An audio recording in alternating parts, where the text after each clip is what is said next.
كيف فعل ربك بأصحاب الفيل ألم يجعل كيدهم في تدبير وأرسل عليهم طيرا أبابيل ترميهم بحجارة من سجيل فجعلهم كعصف مأكول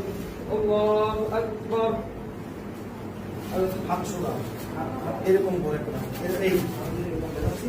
আটটা এটা বাঁকা করতে পারো এই সোজা রাখতে হবে سبحان ربي العظيم سبحان ربي العظيم سبحان ربي العظيم سمع الله لمن حمده ربنا لك الحمد حمدا كثيرا طيبا مباركا فيه الله أكبر সিজদার মধ্যে প্রথমে কি বলছে সিজদা যাওয়ার সময় প্রথমে কে দুই হাঁটু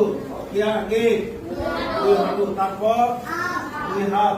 হাত কিন্তু ফাঁকা না হাত কিন্তু এরকম আঙ্গুলগুলো লাগানো থাকবে তারপর মাঝখানে প্রথমে কে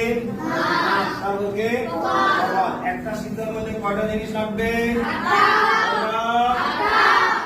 এরপর বলতে হবে কি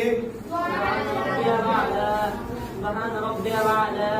سبحان ربي الأعلى الله أكبر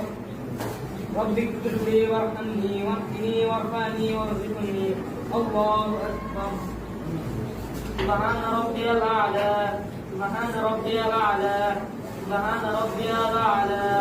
الله أكبر